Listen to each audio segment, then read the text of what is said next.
welcome to Bizarre. I'm happy to present Jared.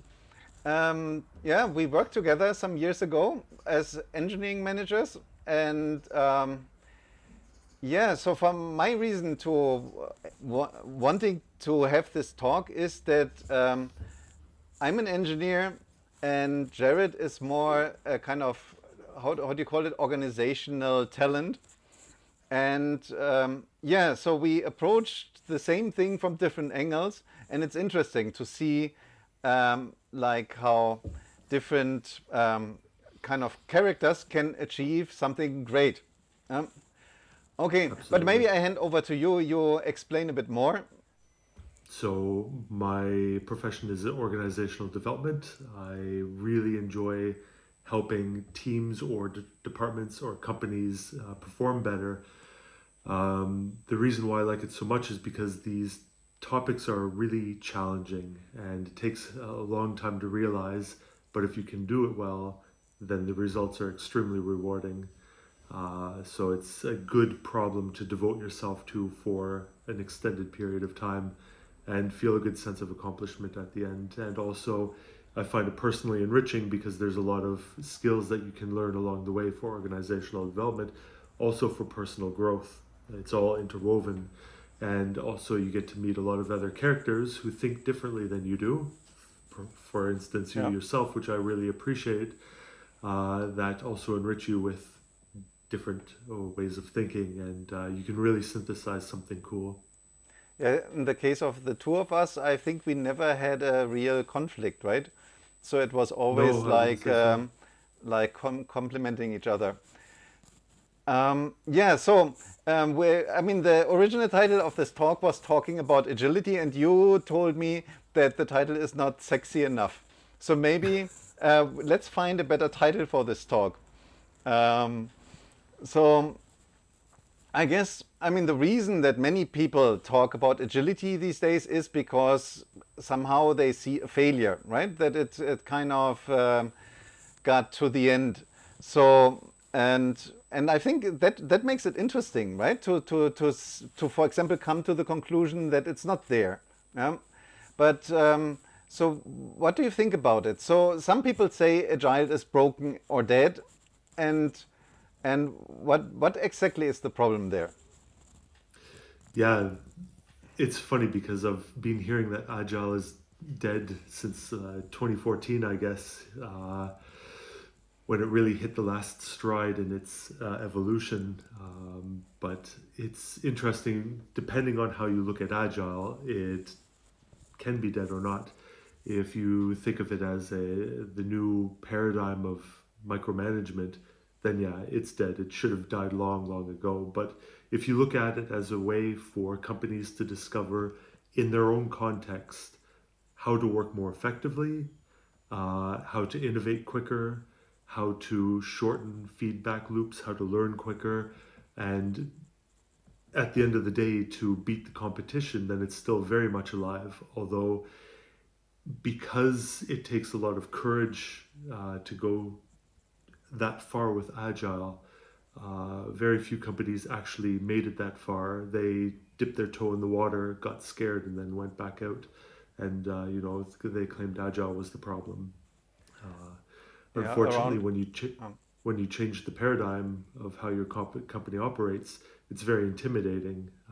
It's Yeah, and you really need to be able to deal with that before you can get the benefits. yeah, So is Agile dead? Absolutely not. It's it's non-mainstream, but I think the ones that are using it and using it well are the ones that will be the next wave of big companies or big buyouts. yeah. But I, I kind of, I mean, I have to be honest here. I, maybe 7 years ago, I used the word agile with pride. So we are agile, we are doing things differently, we improve. Yeah. But 5 years ago, something happened, and I started avoiding the word because I had the feeling that the word agile doesn't reflect my way of working any longer. Hmm. Um, so is that something you also see, or you use it still with the same meaning as 2014 or? Yeah, no, I'm definitely more cautious to use it now. Back in the day, the marketing did all of the marketing of the Agile community did all of the work for you. You have Agile on your CV, and suddenly you're super qualified to do something, right? But Yeah. now, because Agile has a black eye, you need to explain things differently, and you can't use the word Agile. I think by now a lot of people have tried Agile, and a lot of people have a bad experience with it. So, yeah, the marketing is gone, but the value of what Agile is trying to accomplish is absolutely still there. Yeah, this is an interesting point. Actually, we have a question which was planned for later, where we talk about certifications and let's say the industry around Agile. So maybe we can take this a bit before here. I mean, Sure. there is a huge industry, right? Consulting, certifications. I always had the feeling that these companies who try to do a good job, but they still have a conflict of interest, right? They are not so much interested in that you work better or that you are happier. They they kind of want to sell something to you, and especially they don't sell it to you as a software engineer, but to your manager, who has a bit a different interest than you. Do you have an idea, or do you have some thoughts about these certifications and consulting firms? Yeah, the conflict of consulting firms is definitely there, but in the end, they do need to deliver on their promises. Of course, they'll try to make deals where they can. I mean, any business would. So they can't be faulted for that. But again, they do need to deliver. Yeah, About Agile certification, I think that there's so many out there that you can basically pick or choose one or the other. They're roughly meaningless. It all has to do about how well you understand it and how well you can represent the ideas behind it. For instance, I know for a fact that back in the day you could get a $29 US certification in this or that or whatever. no. I don't know if that certification board is So still around, but obviously it was somebody who created a company just for certifications, sold it to people who didn't want to go through all of the learnings. They just wanted the certification in order to be able to sell themselves quicker. And honestly, $29 very well spent. But if you can't deliver on what you're promising to the company, well, you're just hurting everyone, including yourself. So I think the industry had a lot of scams going on. There was a lot of hustle, especially since a lot of it was hype and a lot of it was ambiguous.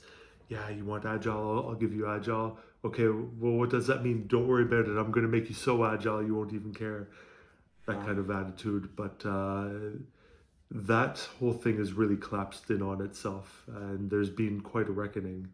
And I think that the people that are who are around today, for the most part, and still have agile on their CV, are the ones that still truly believe in the original learnings of the Agile Manifesto.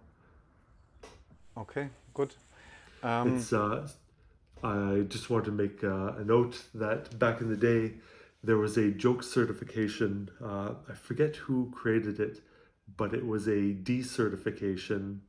And what it was, if you completed their course, and there was legitimately a course, if you completed it and you then you were offered to sign an oath, and the oath was on the entire certificate, and it was like, I undersigned hereby declare that I'm not going to put up with any of the agile bullshit, and this and that and this and that, and it was basically denouncing the whole um, certification mill and hype aspect of the agile industry, and saying, we really denounce that, and we really believe in the true learnings of the Agile Manifesto as something good. So I tried to get one, but unfortunately they shut their doors before I could. so it was not as successful, probably.